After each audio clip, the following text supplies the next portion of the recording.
Sort of Under the Dome. I'm your host, Alan Ulrich. And we've just been joined by Mr. Josh Schultz of Atlanta Falcons fame. I was just getting ready to tell everybody, Josh, that Sean is delayed by an unfortunate something off screen. Nothing bad. Just so I want to go ahead and get started and introduce you. So, how you, Josh? Can you hear me? Yep, we're just like John.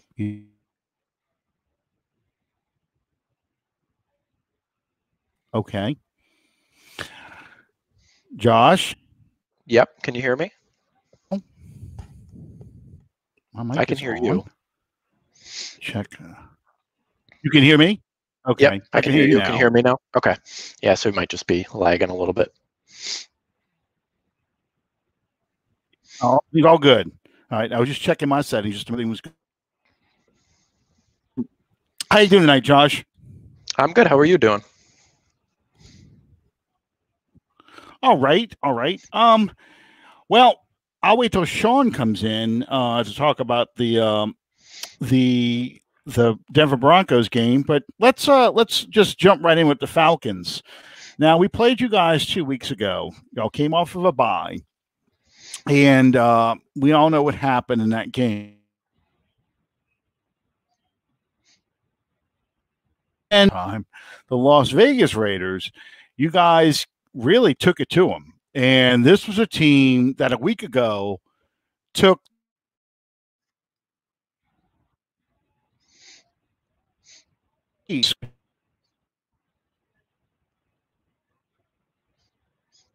less than 2 minutes to play just to eke out a win against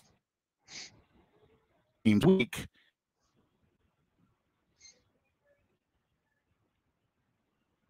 Got them playing the way people pretty much expected them to play all season.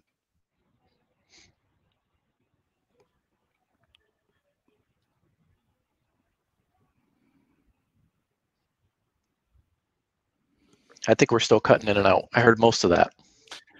Okay. All right. What happened?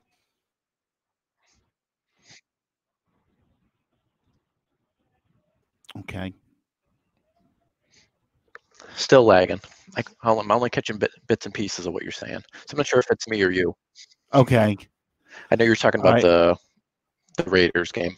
Right. Yeah. Just talk about the Raiders game. What happened in that game that Atlanta did so well in it? Yeah, so really I think defensively was the big change. This has been a defense that for years has struggled and has really struggled to generate turnovers. So to get 5 turnovers in one game was something that obviously you don't see regularly from any NFL team, but especially from the Falcons, who are typically a very kind of zone conservative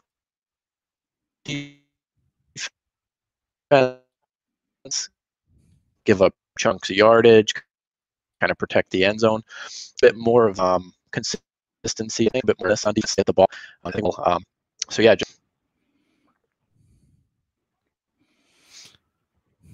Okay. All right, Josh, you're cutting in and out on my end as well. And they're saying there's a lag right now. So I'm not sure what's going on that we would have a lag. Looking at my settings, everything looks good. Yeah. Yeah, same here. Let's see.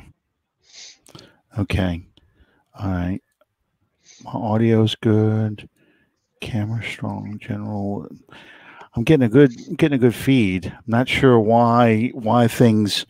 Yeah, they're telling me now I'm fine and you're lagging. So I'm not sure what's going on. So let's yeah.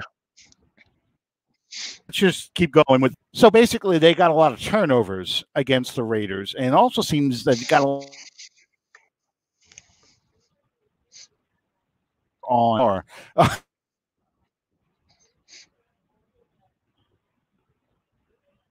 For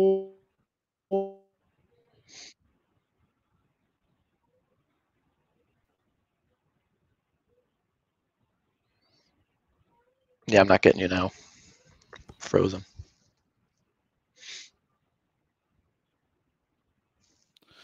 Okay, I seem to be back on. Great.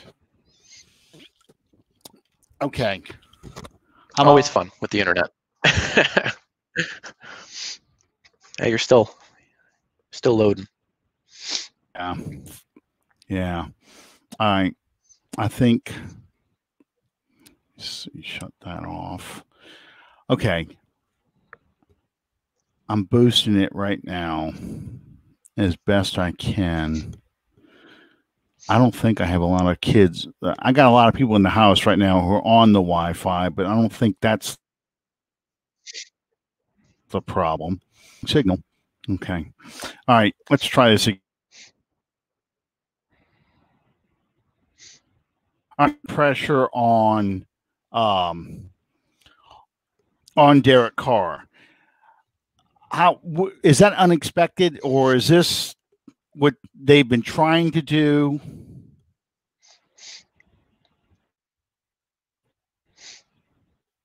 Let's see. One other thing I can try.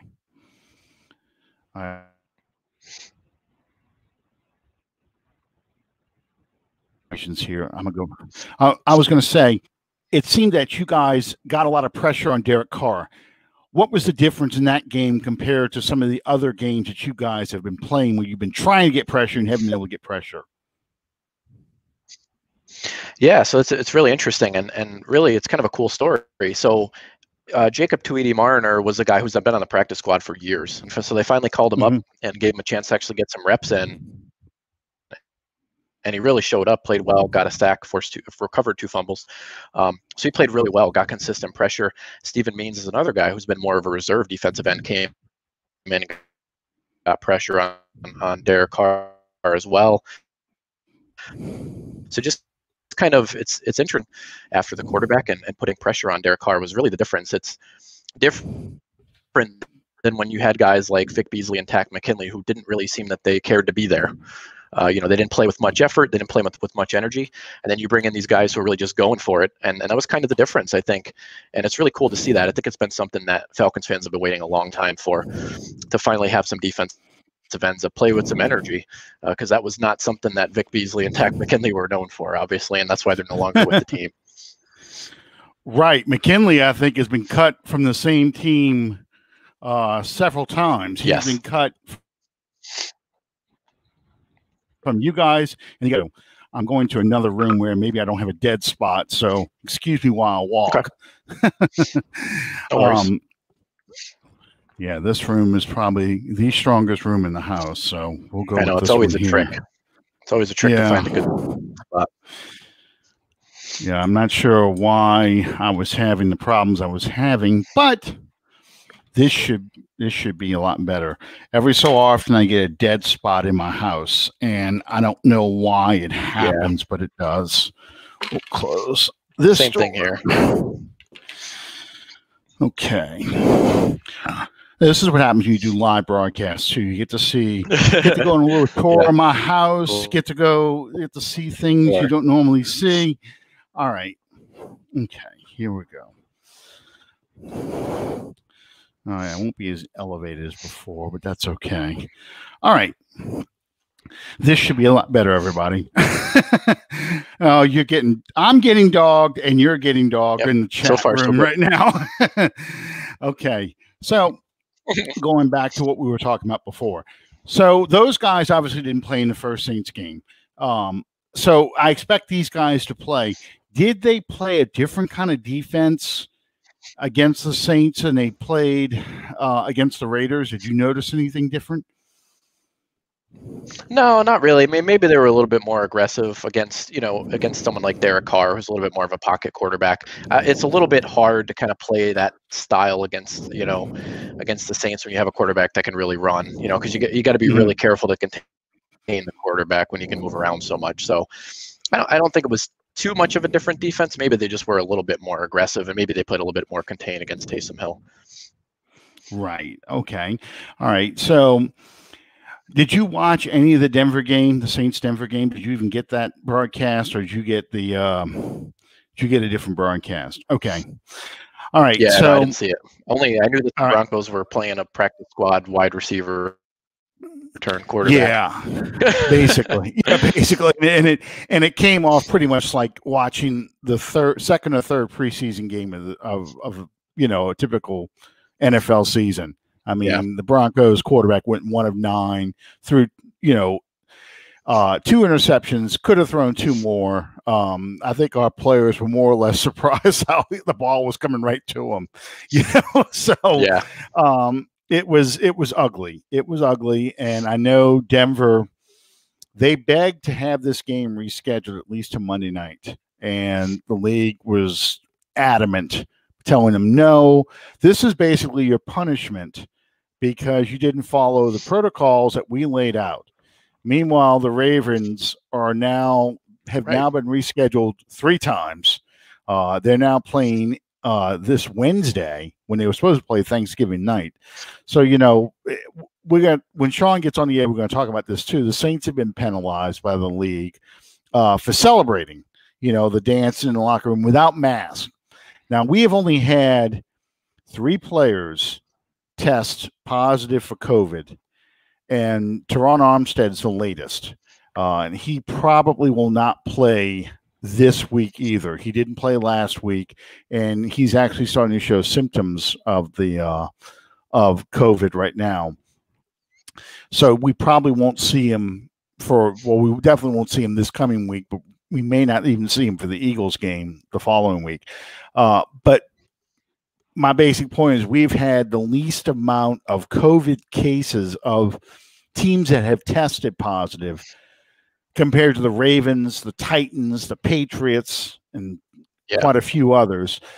And yet we've been docked $500,000, and we lost a 7th-round draft pick for this. And it's basically because we celebrated beating Tom Brady in the locker room with no mask. So no fun allowed. So it's kind of frustrating, at least on our end, because it just feeds that narrative even more. The league doesn't like the Saints. The league really comes down hard on the Saints. And I'm telling you all this because I kind of want to go into the question for you. Has the Falcons had any problems with COVID outbreaks or players testing positive for COVID?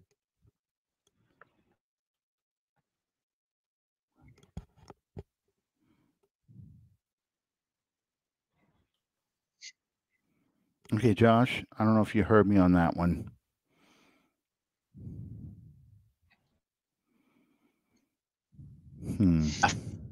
Remember, and at one point there was like some couple. You can't hear me? Yeah, you were cutting in and out. I only heard a little bit of what you had said.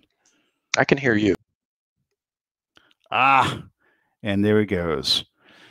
That's about right. That is about right. Okay. I heard him starting to say he had a couple players test positive. I do know of a couple Falcons players who have tested positive in the past, but I'm just trying to get into the whole how the league's kind of random on their guess. Yeah. I know AJ Terrell had gotten that. I was trying to get into the whole thing about how the league has been kind of random and there he goes. Okay. You're back. Yeah. Okay. So I know AJ Terrell had tested positive, yes. But has there been any other cases you guys have had? Yeah. 2 different points we had to shut down the practice facility. Okay. So yeah, I think one was like a staff member that almost pushed the game back, and then I think another point, obviously AJ Terrell had it, I think very early on. I think that was right before the first game, and then another point, a couple other players that had it too. So nothing too major. It didn't seem to be widespread, or nothing really got postponed because of it. But they did have to shut down the facility a couple times. Right. Okay. That's what I thought. That's what I had thought.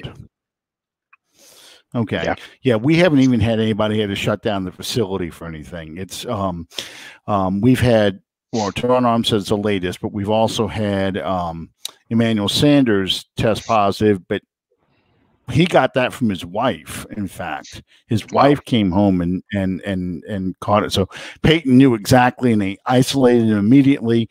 They tested a couple other people who had been in the receivers room, the coach and so forth, and all of them came up negative. So there wasn't any sort of there was contact tracing, but there wasn't any sort of loss of players and stuff. And then right before the Detroit game, our fullback, they land in Detroit to play the game that Sunday. And at Saturday night, they had a test come back on the fullback, Shane Burton, that he had tested positive.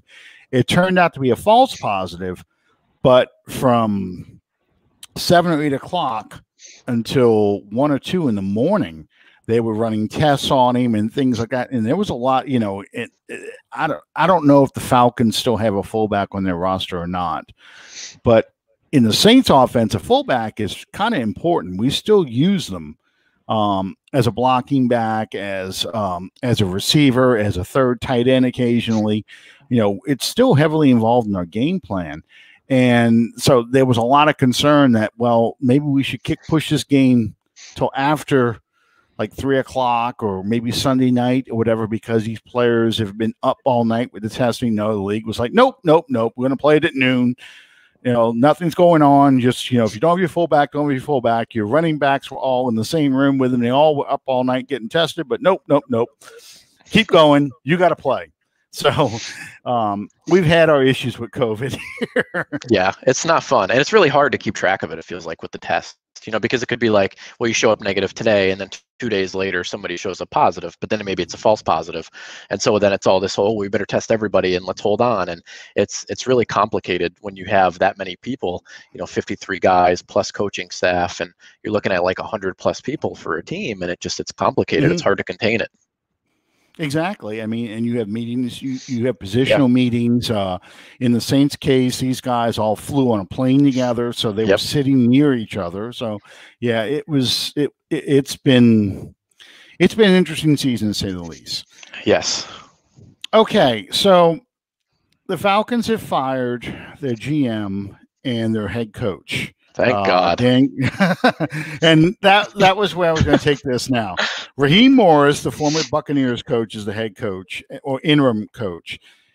It seems like the team is playing better for Morris than they did for Quinn. Is that your assessment?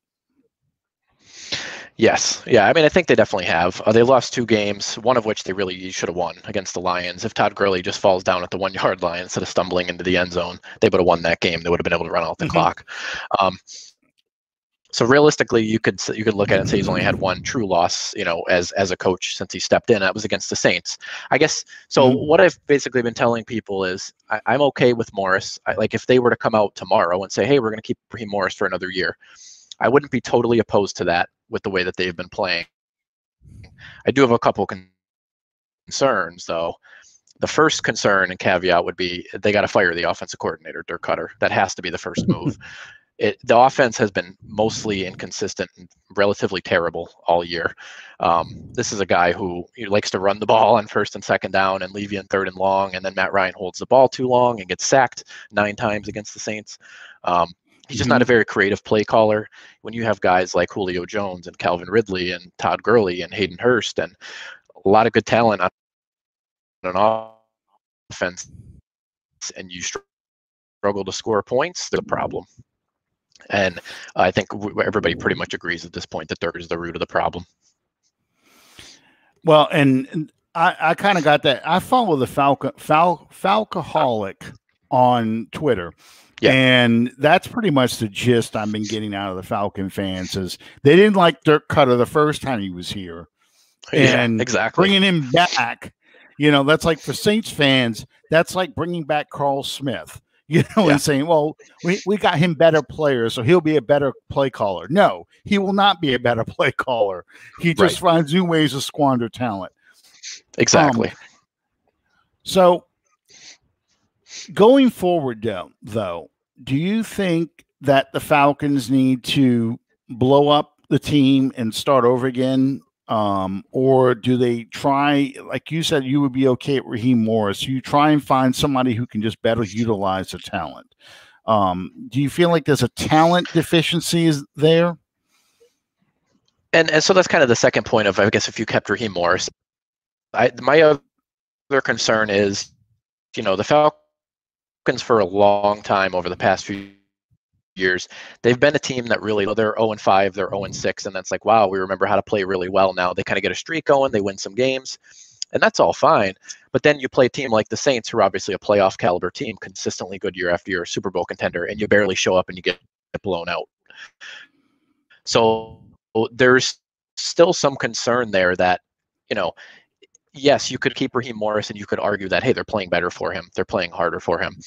I'd still be a little bit nervous that they would still struggle to take the next step. What do you think the biggest weaknesses are on the Falcons team?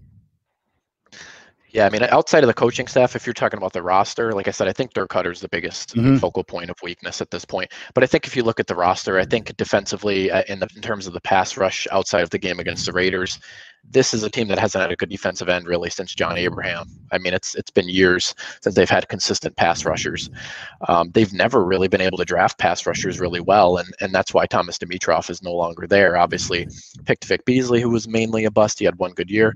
Picked Tack McKinley, who kind of never had his head on straight, you know, borderline bust at this point.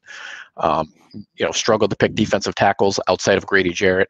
So they've never been able to get a pass rush going. It's been an issue for years. It's been an Achilles heel. And in a league now that passes so much, I mean, if you can't get a pass rush going, even if you have really great corners, and they don't, I mean, they have some talent there with AJ Terrell and Kendall Sheffield, but you can't, you have to get pressure on the quarterback, or you're just going to get picked apart. What about on the offense, the offensive line? What is your take on how good or bad they? Yeah, the offensive line is kind of this conundrum, really. I mean, they spent a lot of money and invested a lot of draft picks in that offensive line. Jake Matthews is a first-round pick at left tackle. They spent a lot of money on James Carpenter at left guard. Obviously, Alex Mack has been a Pro Bowler for a long time. He gets paid well. They picked Chris Lindstrom at right guard in the first round. They picked Caleb McGarry at right tackle in the first round. So you're kind of at a point with the offensive line where you're like, geez, I don't know what other assets we could put into it to make it better. But they're still relatively inconsistent. Some games they play really well when they're able to run the ball effectively. They're able to give Matt Ryan time. And other games they're just not really able to hold up well. So I'm not entirely sure what that can be attributed to, other than, again, I think a lot of the play calling, it kind of puts us in a bad position. It feels like Matt Ryan's holding the ball too long at points. And Dirk Cutter's offense has long been predicated on pushing the ball downfield. Which really, honestly, has never been a great strength of Matt Ryan's, which is why I never liked Dirk Cutter to begin with. You know, he's a vertical kind of oriented offensive coordinator who doesn't really focus much on running the ball.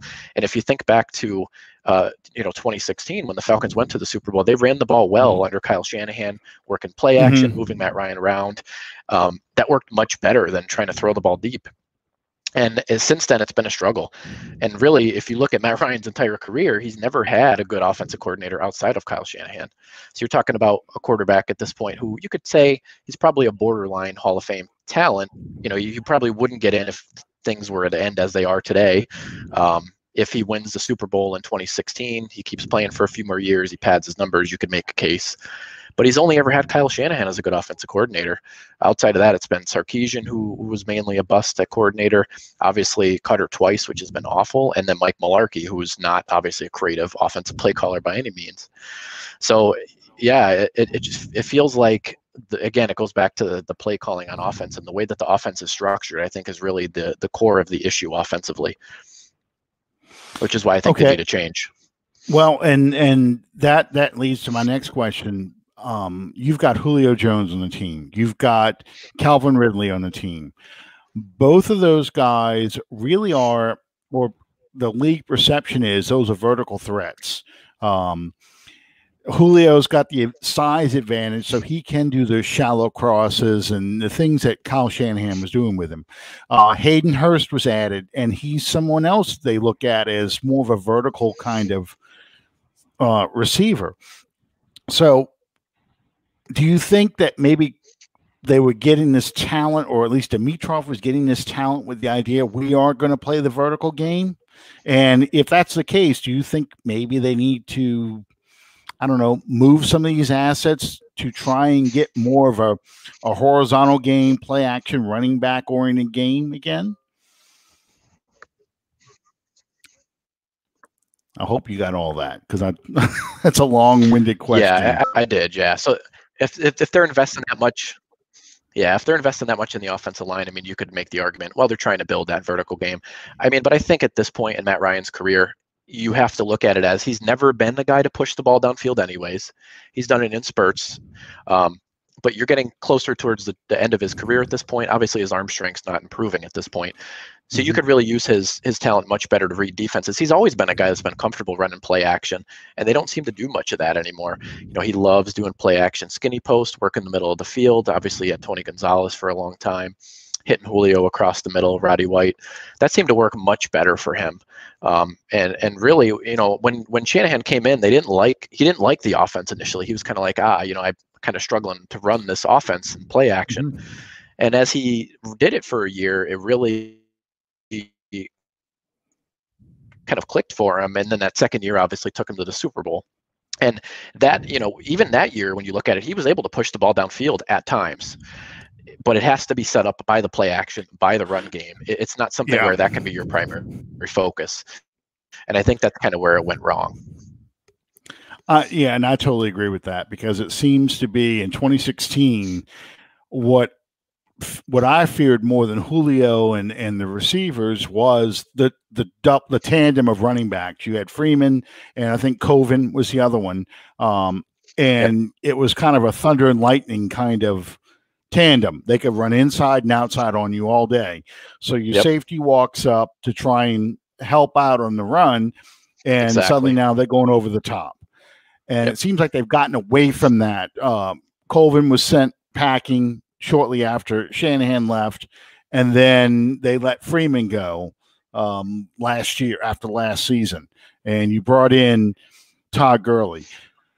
I know Todd Gurley's a favorite because he's a Georgia player. What is the general feeling about Gurley among Falcon fans? I think you're right. I think he's well liked. He's popular, you know, obviously coming from the University of Georgia. But he's got talent, but the knee has been a concern for a long time at this point. He's not always able to stay healthy. Didn't really play much this past week. It's not something you can really rely on, honestly. It's good to have him when he plays. He's obviously talented. He could make plays. But is he ever going to be an elite running back? Not really. I don't think at this point, with some of the issues that he's got. I think the Falcons really could do well to go out and get themselves a more reliable running back for sure going forward. Well, I was at the game 2 weeks ago, and when they came out after halftime, I did see Gurley's knee heavily wrapped in ice bandages. Yeah. And, you know, that told me right away, although he came back to play a little bit, that told me, you know, that knee is going to bother him for the rest of his career, if not the rest of his life. It's kind of like Neil Lomax, and I'm going way back in time now, but he was a quarterback for the old St. Louis, Arizona, Phoenix Cardinals, and he had arthritic knees, and it got to the point where he had all the cartilage had disappeared, and he was grinding bone against bone, and that pretty much ended his career with the Cardinals. And I worry that's what's going to end up happening with Gurley, because that's never going to get any better, you know. So yeah, I think I didn't like the move to bring in Gurley unless you drafted a young running back to tandem with him, kind of him act as the mentor to take the load off because he's no longer a 20, 25 carry kind of guy for 16 games. So, yeah, I agree. Yes, describe, I guess, the other running backs on the roster. Are they good enough to kind of pick up the load? Not really. I mean, you have some kind of backup level talents. You know, Udo Smith is a guy that I really like. He played well against the Raiders, and he played really well last year. And then he got a concussion. It was kind of a pretty scary concussion for him that made him miss the second part of last year. And since then, he hasn't played much this year. But he's a guy who seems to play well in big moments. He's kind of a tough, gritty running back. He does a really good job of finding the end zone, even though he's a smaller back. So I really like him a lot. It's just, again, you know, he's not really able to stay healthy to be relied on. And then they have Brian Hill as well, who's kind of a late round draft pick as well. He's more of a kind of a backup level guy, a guy you'd like to see get 5 carries a game or something, but nobody that's going to really put fear in defenses. So I think they're definitely missing that element. And I think at this point of his career, Matt Ryan really needs somebody to take that pressure off of him and give him somebody who can hand the ball to. If he had Alvin Kamara, obviously that would be a helper, or someone like that that you can kind of rely on and that defenses have to respect, as compared to being like, well, it's Brian Hill. You know, if Brian Hill's not really isn't really going to beat us here. You know, we can play the pass against Matt Ryan when Brian Hill's in the backfield. So I think, yeah, they definitely need to add more talent at the running back position for sure. Well, it's funny because it took us getting hammered in Seattle way back in 2010 for Sean Payton to really think I need 3 and 4 running backs on this roster at all times, because we did do a tandem when he first got here with Reggie Bush and Deuce McAllister. Then we kind of worked Pierre Thomas in from 2007 to 2010, where it was mainly Pierre Thomas, or a little bit of Reggie Bush. But in 2010, we lost all of our running backs. And by the time it got to the Seattle game, I think we were starting or playing Julius Jones, who came from the Dallas Cowboys. Yep. I mean, we really didn't have any kind of running back. From that game forward, though, Sean Payton has kept 3 to 4 running backs on the roster every time. And fans be like, you don't even run the ball half the time. Why you got all these running backs on the team? But it goes to show you that, you know, this is a different kind of league, that you need to have guys who can shoulder the load and kind of do different things for your offense. And you can't just rely on one guy to be the bell cow. I mean, Alvin Kamara is not really the bell cow. We use Latavius Murray. We still use Taysom Hill in that role. You know, so we work as many different kind of running backs in as we can. So I think I totally agree. All right. So one last question.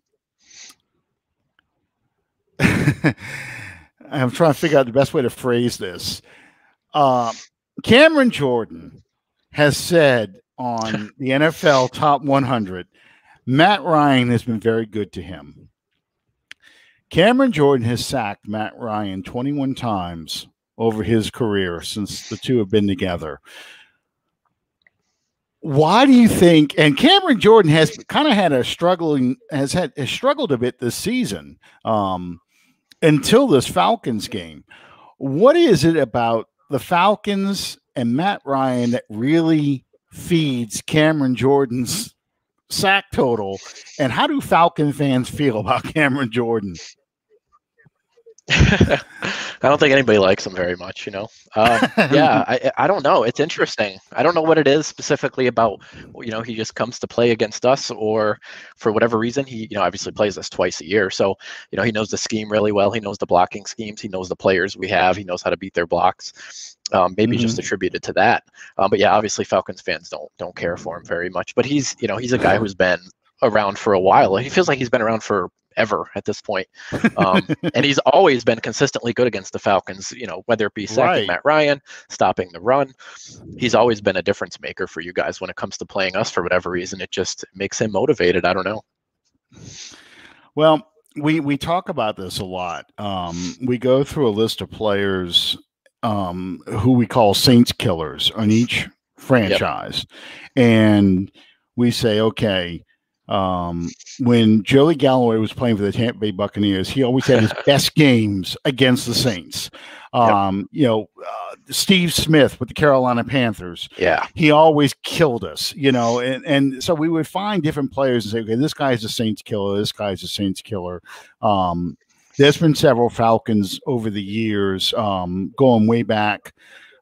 Gerald Riggs and William Andrews were Saints killers, little Alfred Jackson, Steve Barkowski, all those players in the past, Andre Rison, Michael Haynes, all players that really had just crushed us whenever we played them.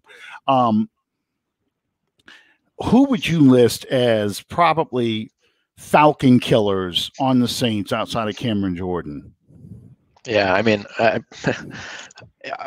going back, I mean, the Falcons have long struggled to cover tight ends. So I think back to even like Jeremy Shockey, guys like that, it seems like you guys have always had tight ends, like when you had Ben Watson, even some of these guys that are not like the biggest names. You guys always seem to use tight ends well against us for whatever reason. Mm-hmm. We've long struggled to cover tight ends as that. And obviously. So have we.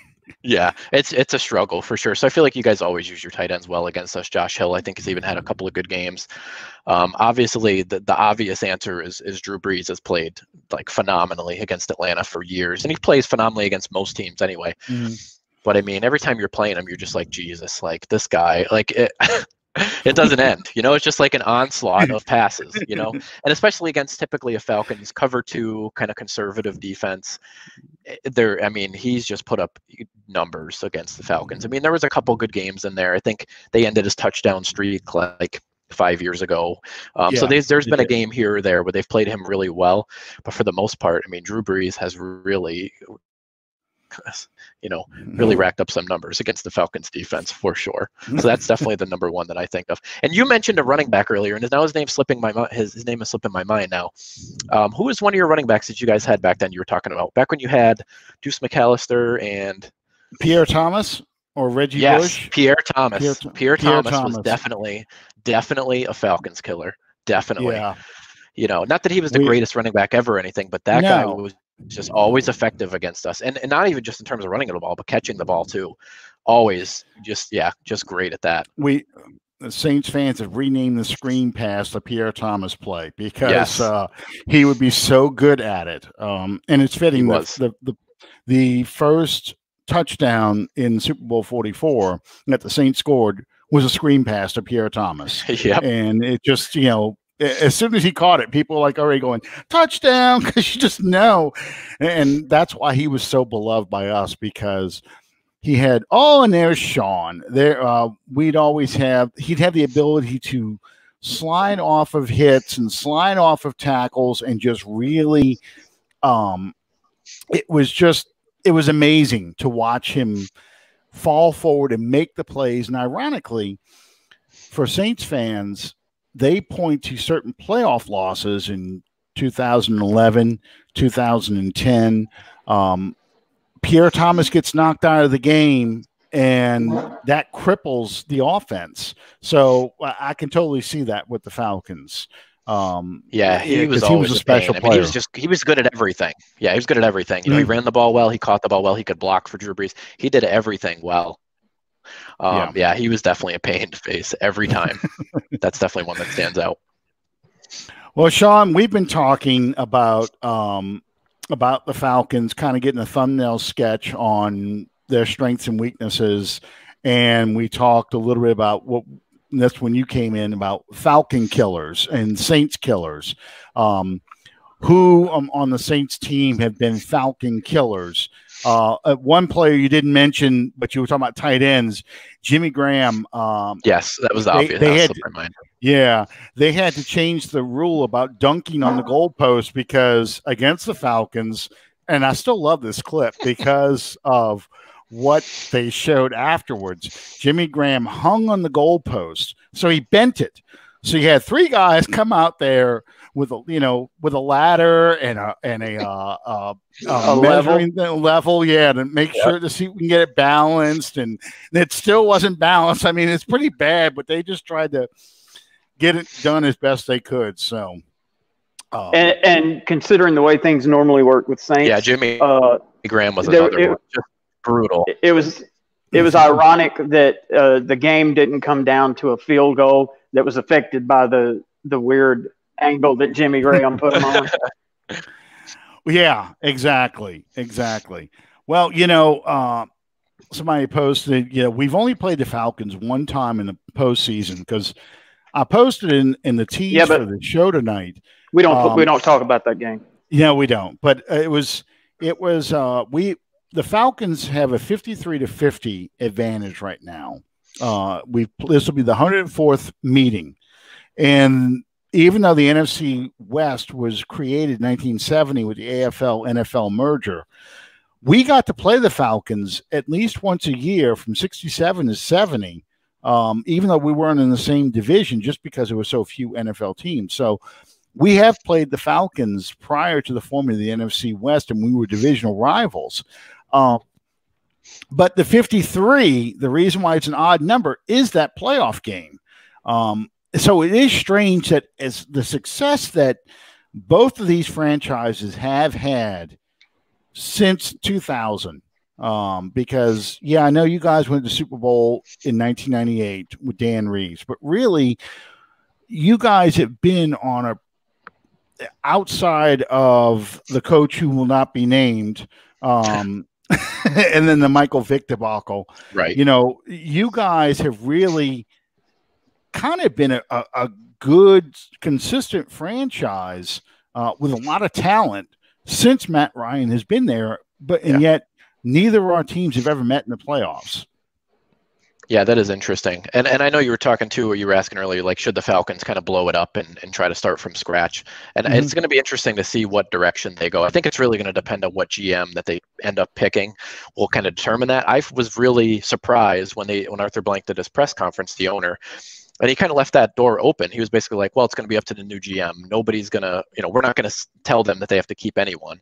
That was really surprising to me. I fully expected him to purposely go out and find someone that would keep Matt Ryan and Julio for at least a couple more years. But it seems like he's open-minded to just who's ever best for the job, which I think is good. I still think it's more likely that they keep Matt Ryan and Julio just because of contracts and kind of where they are at this point in the franchise. It's hard to just move on. Would I like to see them add some quarterback competition? Absolutely. That's always a good thing. But I think at this point, it's kind of hard to move on from Matt Ryan and Julio for another 2 years or so. So I think it'll kind of be a situation where they're going to kind of go for it another couple more years, which makes me think that might be why they keep Morris around for another year or two, just to see if he can kind of get more out of this group before they decide to blow it up. But it's going to depend completely on the GM.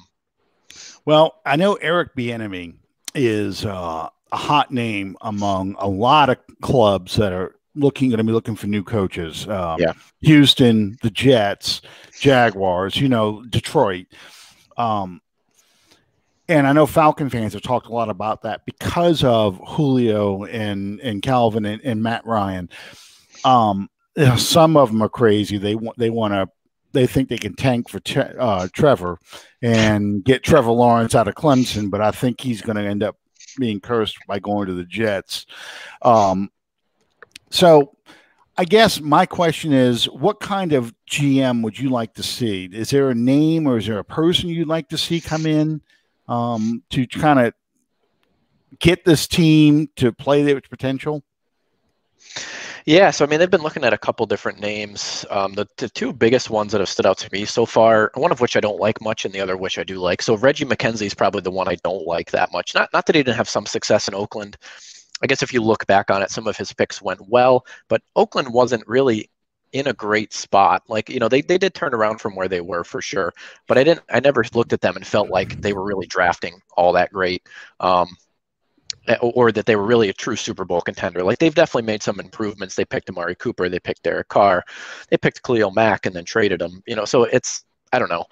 My favorite pick for GM would probably be Rick Smith, who was the Texans GM.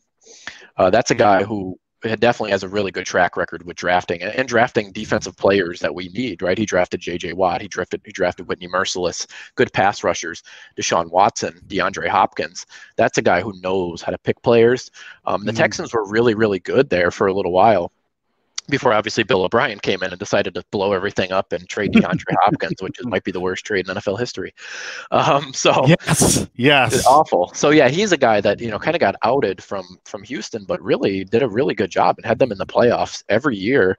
And really, with the Deshaun Watson pick, that was a pick that was criticized pretty heavily from the media and even within the league. And Deshaun Watson's been a really good player. Obviously, he had a pretty big injury that's affected some of that, but that was quite the pick. And that's a guy that I think you can bring in and really feel confident to kind of lead your drafts and get you some talent that you need. Well, I liked Rick Smith a lot too, because I thought they were really just a coach away and yes, kind of a running back away from really taking that next step, because they've gotten to the playoffs.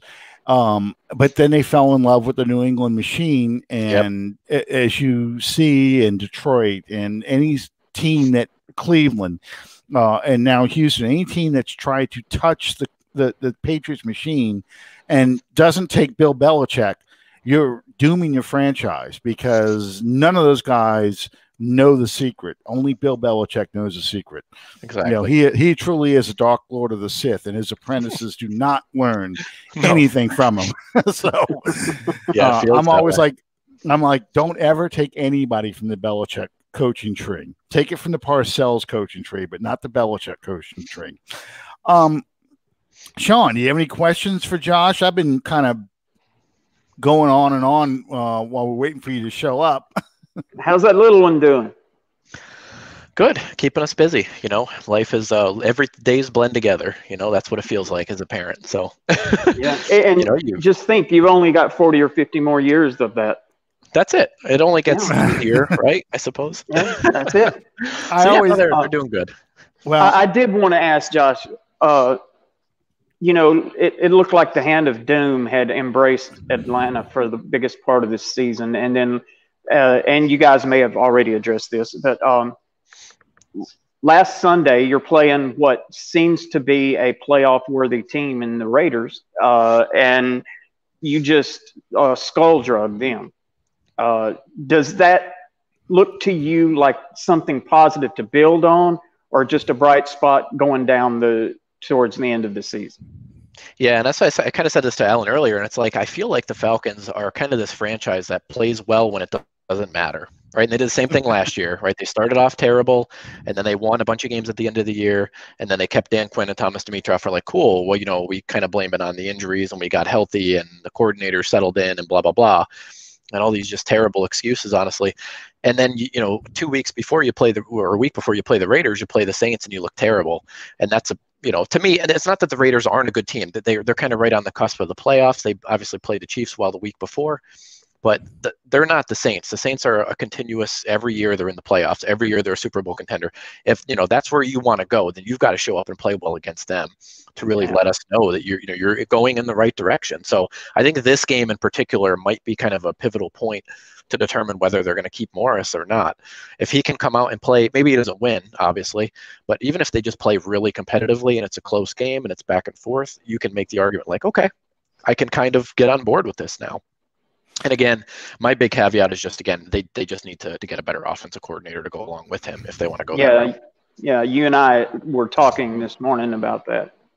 Yeah. And I totally agree with you on that, because like I said earlier, bringing back Dirk Cutter is akin to Saints fans saying, okay, Sean Payton can hire Carl Smith because now he's got much better talent. He'll be able to, he won't ruin this, but he will ruin it, because he will. he's still going to call 5-yard patterns on 3rd and 7 and try and make the receiver run for those extra 2 yards. I always wanted to hit Carl Smith in the back of his afro with a big piece of Velcro. Sean, I've told you before, I met the man. Yeah, you told me that. Yeah. At a bookstore, I believe. Yeah, this is when I was working at Old B. Dalton bookstore, and Carl Smith was still working for the Saints, and he walked in, I'm staring at him, and he knows it's that recognition, that look, like the guy's looking at you like, oh, he knows who I am. And I'm like, you're damn right I know who you are. I've stared at you, glared at you during Saints games, and I've used colorful metaphors to describe your play calling.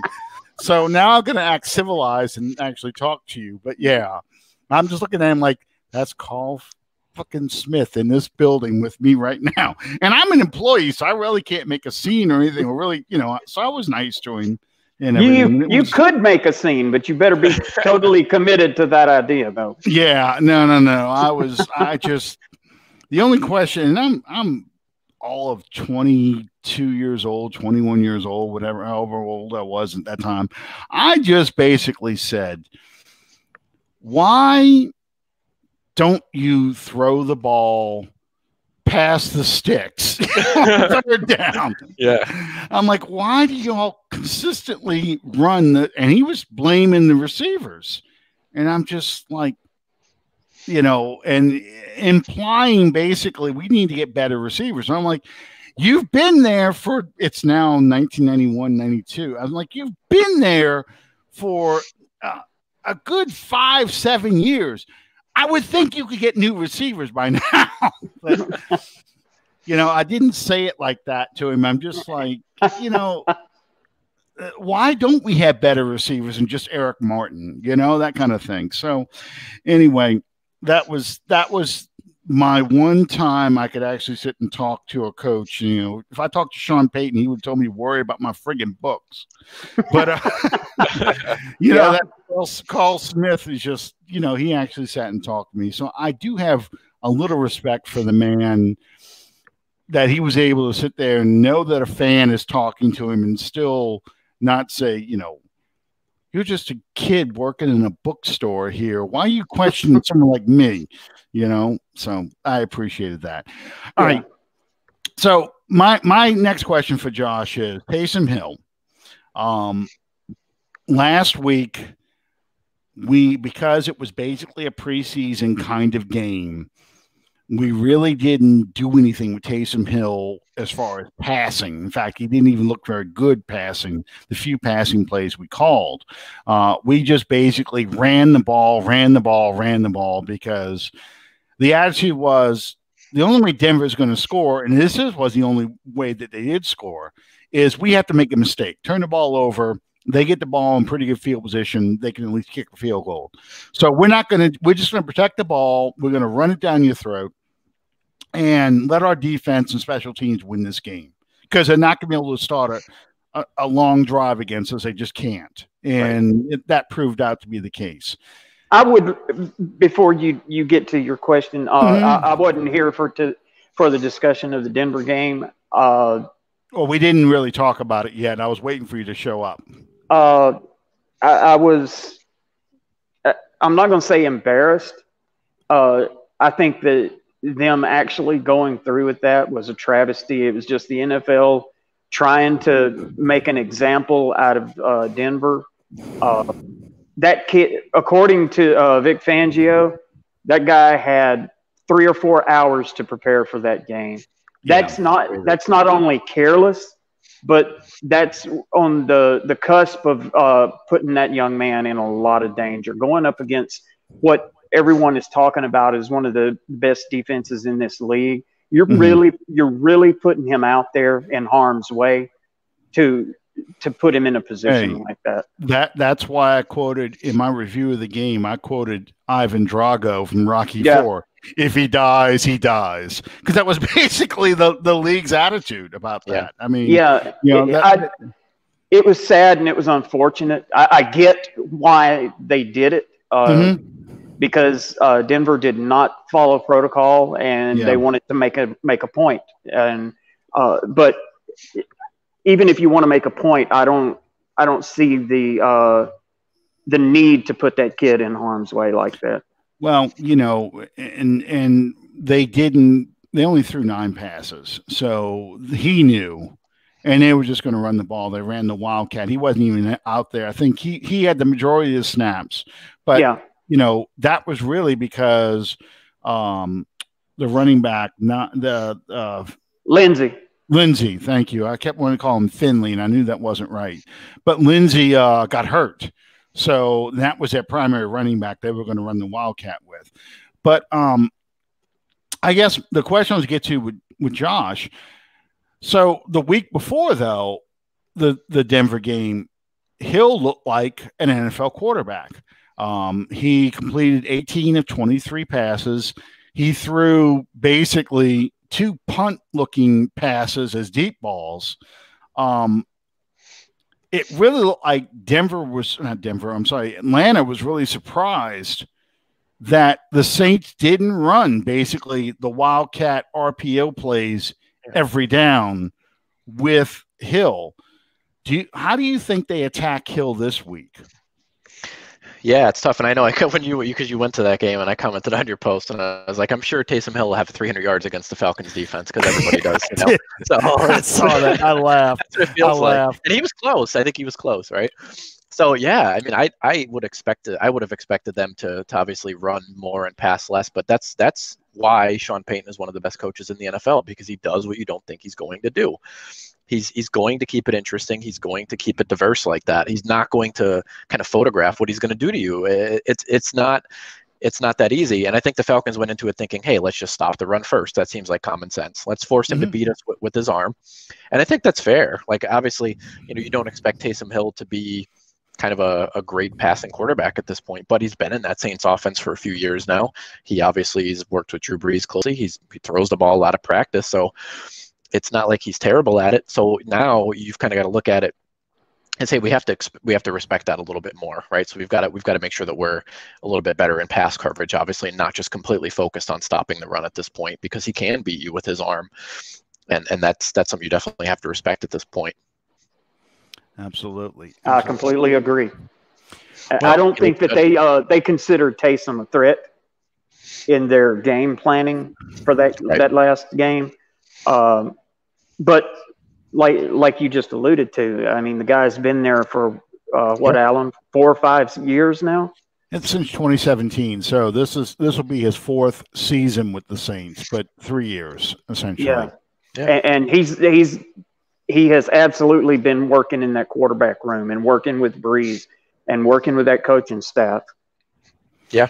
All you can do is make him as uncomfortable as possible. Put as much pressure on him as you can. Obviously, every quarterback's uncomfortable under pressure, obviously, but especially a guy who's a little bit more inexperienced, that's all you can do is just really try to get after him like they did to Derek Carr and hopefully force a bad decision or two. Well, and that was one of the things I was going to bring up. You know how Taysom Hill got to be kind of involved with the Saints and how he started to do the Swiss Army knife position? Have you heard this story, Josh? I don't think I have, no. Okay.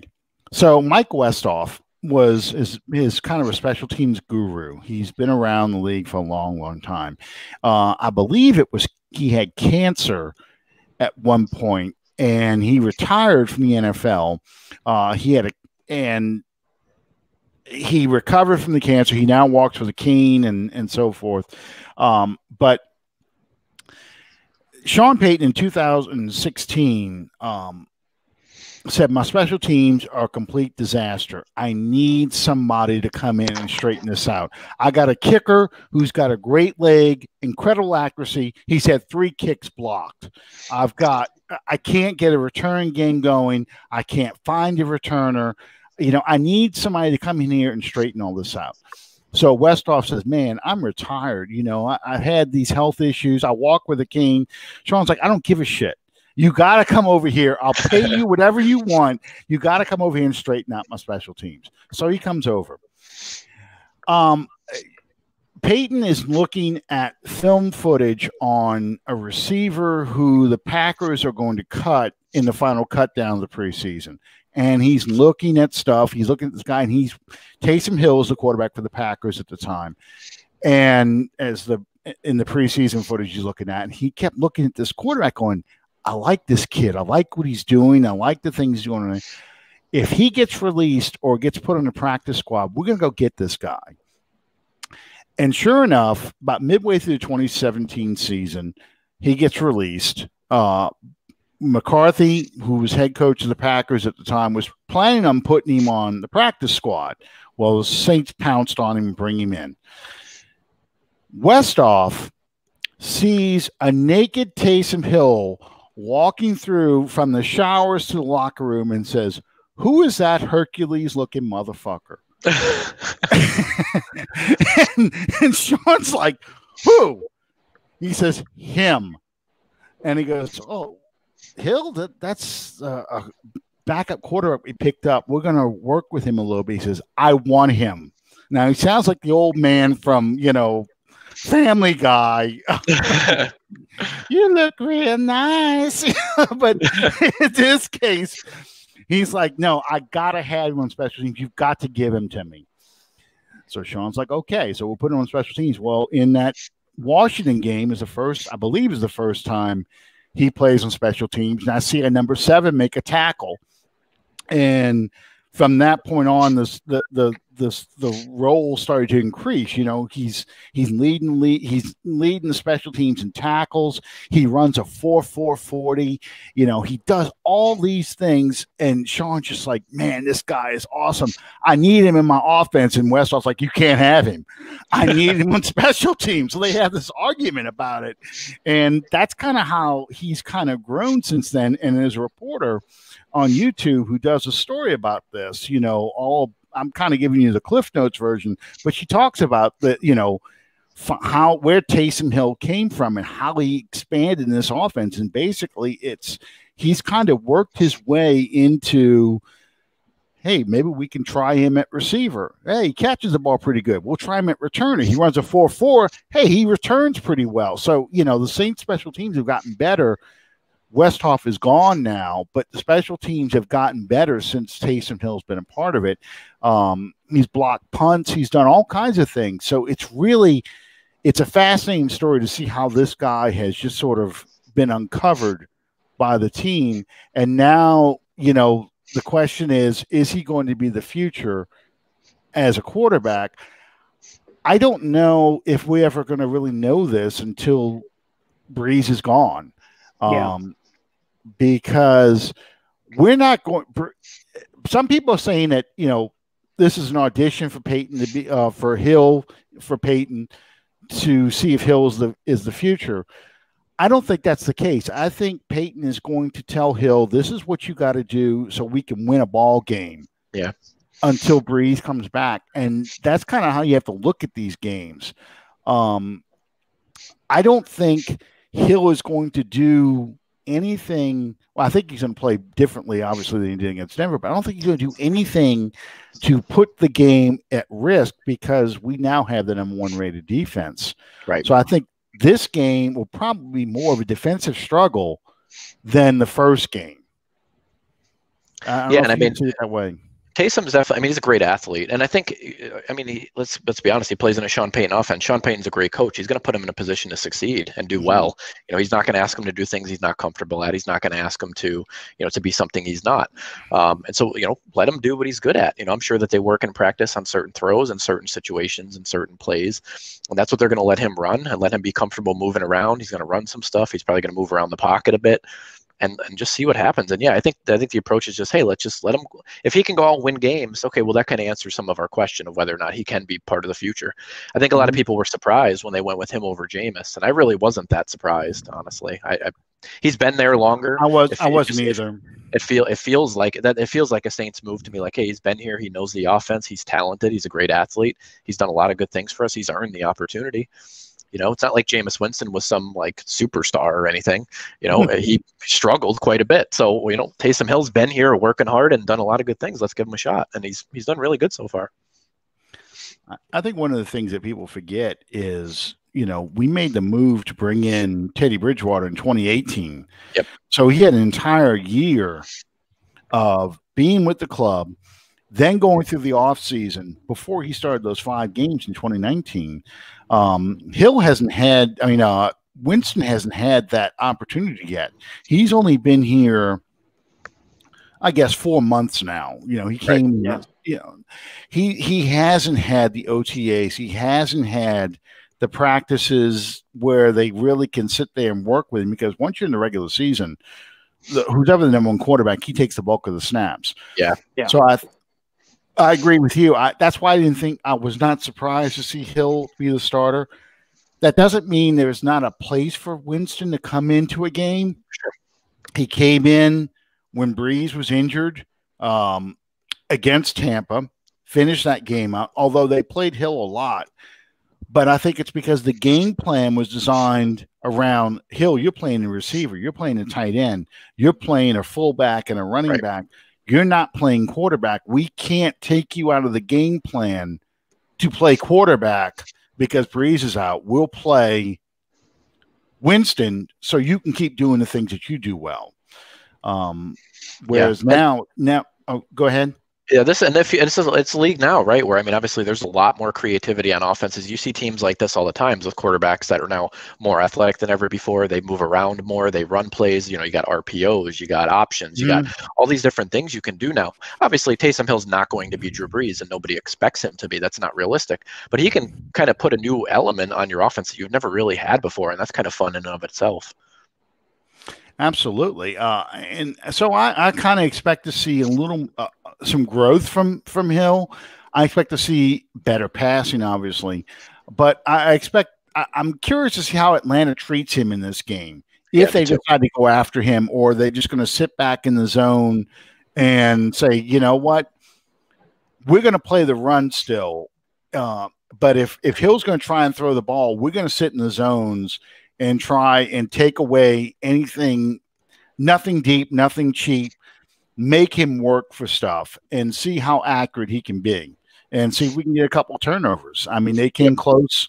They did get a fumble, but they came close a couple other times getting turnovers. So I think that's kind of Atlanta's going to be Atlanta's approach. And the Saints' approach is we're just going to take away your run and we're going to tee off of Matt Ryan and see. That's how we're going to protect our secondary. See if we can get Matt Ryan to hold on to that ball. Kirk Cutter's going to try and throw those deep passes, and we'll try and get 10 sacks this time. You know, I mean, meet me at the quarterback kind of thing. Yeah, the ball's got to come out much faster for sure. I think Matt Ryan struggled a bit with holding the ball too long this year, again, which makes me think, again, you know, where's the fit in the offense in terms of why does their Cutter want him to continuously push the ball down the field? And you really, you know, you've had Julio in and out of the lineup, obviously, with the hamstring injury, and Calvin Ridley's obviously a great deep threat as well. But, you know, you can't realistically just all the time want to push the ball down the field when you don't have your best receiver either.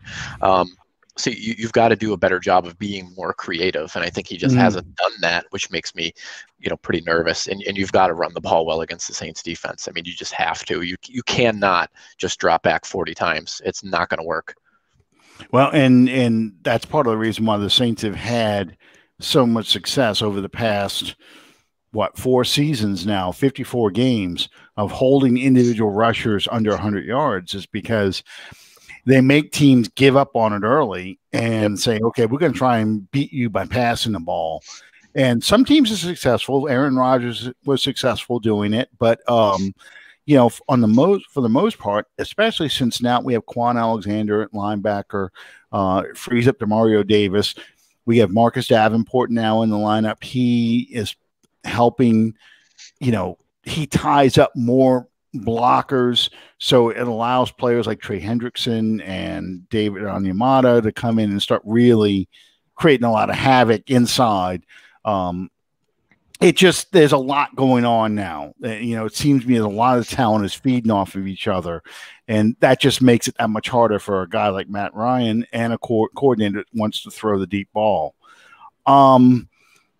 Last comment. I know Sean's going to have to go again because even though he just got in here. Avery Perkins says, sad to think we probably will never see Breeze play the Falcons again because most people feel that this is Breeze's last year. And that matchup of two great quarterbacks who face each other the most in NFL history, that's going to kind of come to an end. You know, we talked earlier, do the Falcons kind of try and start over again? I don't believe they will. You don't believe they will, but there are a lot of fans who would like to see the Falcons move on from Matt Ryan. How do you take this matchup of quarterbacks, Matt Ryan against Drew Brees? There's been some good ones over the years for sure. It's been a battle. I feel like, there's been some games where it's like these high scoring games and just both of them passing all over the field. And there's been other games where they've been good defensive struggles. So it's been kind of a gauntlet of matchups. It's been interesting over the years for sure. And I don't know who holds the head-to-head advantage on that. That'd be interesting to see if it's Ryan or Breeze in terms of the wins. I think I don't know that off the top of my head. Yeah, I think because Peyton's got the great record against the Falcons, Breeze kind of has that. Yeah, has the advantage right now. I do know that you guys had won 10 straight against us from 95 to 2000. Y'all had 10 straight there, and then I think from 70 or 71 to 76, I think y'all had won another 10 or 12 straight. So that helped build that big lead. That number. Yeah. So, if we win this one, we're now within one season of time, even up the record. We'll be at 51 and 53. So, it's been fun. It's been fun for sure. Some great battles for sure. Some really great, really close games. I feel like those games are always just like edge of your seat.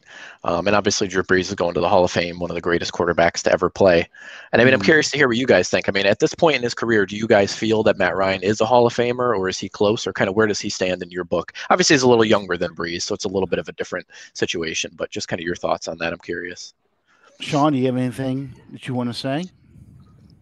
It's hard. The by and large, there's this unwritten list of accomplishments that people sort of require for a Hall of Fame.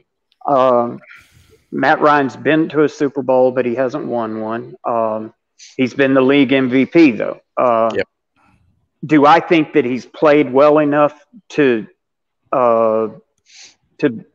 be extended that? Probably so, yeah. I don't know that he ever will without that ring on his resume, but it's tough. Yeah, my thing is he has to win a championship, because if you don't win a championship, the only way you get into the Hall of Fame is if you're a Dan Marino kind of player, a player that kind of changes the position. And I don't think Matt Ryan has that. He had the MVP season. He went to the Super Bowl that year, but he kind of falls into the category of a lot of Minnesota Vikings players, a lot of Dallas Cowboy players, guys that have gone to a championship game but didn't win. So that becomes a hard thing for Hall of Fame voters to say, okay, well, he's going to go in now, especially given the passing friendly era and how many people have put up big numbers. I mean, Aaron Rodgers, I think just the other day, went over 50,000 yards passing, but Rodgers has a ring. So if Rodgers and Ryan retire around the same time, Rodgers will go in before Ryan will. And it's unfortunate because, Ryan seems to have everything but the ring. Yes. He seems to have check all the boxes. He just doesn't have the ring. So, if they decide they have a new coach, a new GM, they're going to blow up the roster, we're going to go get a new quarterback, and Matt Ryan goes off somewhere else. If he goes somewhere else, he has to win a championship there. Right. Because that'll be that's the only thing he's missing. I think that's the way the consensus is. It's hard too when you look at the numbers. I mean, I'm looking at it now. He's 9th in career passing yards. He's ahead of Aaron Rodgers. He's ahead of John Elway. He's pretty much on pace to be where Marino would be. Marino's got 61,000. He's got 54,000. You figure he's got a few more years to play. So it's kind of close. And it's tough, especially when you look at that Super Bowl, because, God, they should have won that, obviously. It's just terrible, And it's tough, too, if you take in some of the other factors, some of the defenses that he's had. He's only had a top 10 defense once in his entire career. That's it. And we talked a little bit about the struggles with coordinators between Malarkey and Cutter and Sarkisian and these guys. I feel like it's unfortunate in a lot of ways. If he would have been able to be with Shanahan longer, or someone like that, more creative play caller, maybe he had another defense for a good year or two, I think he definitely could have put up more numbers and definitely gotten himself a ring or two. So it's gonna, I think it's gonna be a hard career to look back on, because you're gonna kind of feel like, man, we kind of wasted that as a franchise. We didn't quite get it done when we could have. Well, and that's why I said he reminds me a lot of how the Minnesota Viking players of the '70s are kind of viewed. Jim Marshall, yeah, he's a good player, played all these games, but he didn't win that championship, so he's not in the Hall of Fame. I don't know if Chuck Foreman is or not, but some of those other players, Ahmad Rashad, Sammy White, those players that helped get them to the Super Bowls, but they didn't win, so They just didn't get in.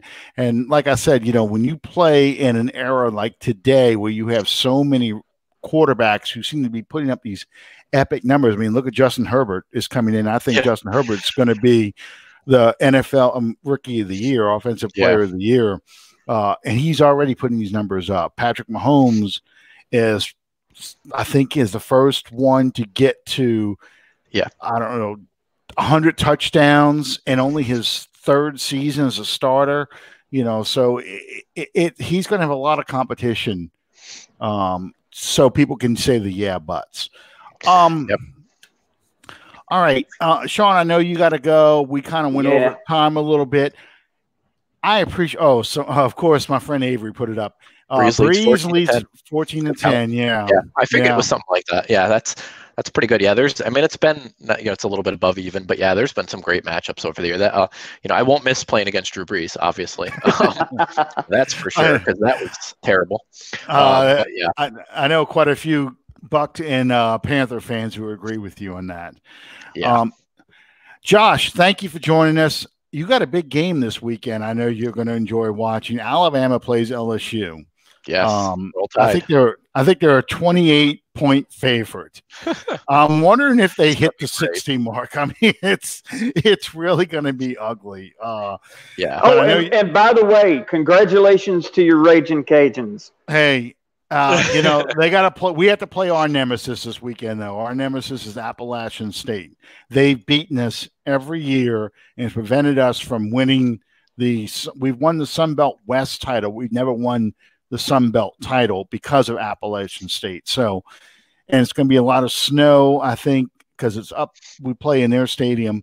It's not going to be fun. So we'll see how this goes. There were some of ULM's players came here Saturday night, and they they said, did they bother to shower? Because I don't think they even got dirty. That's how bad they got beat.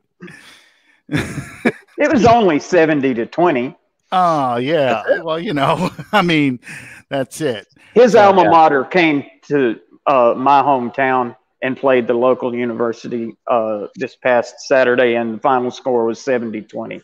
Oh, boy. Well, they're predicting that La Tech and UL could face each other down in the New Orleans Bowl around Christmas time. So we'll see. That all depends on what happens this game and the championship against Coastal Carolina. So we'll see. Hopefully the Tide do well. Obviously, I expect them to win relatively easily, and hopefully they run up the score against Orgeron after the whole rant last year with the video that the player posted from the locker room. Yeah, well, they got. It's going to be I think the SEC championship game is going to be a lot of fun to watch Florida and be good game. Bama play. So, look at this. I knew that would get somebody going. Go Bulldogs. Here we go. All right. So anyway, thanks, Josh, for joining us.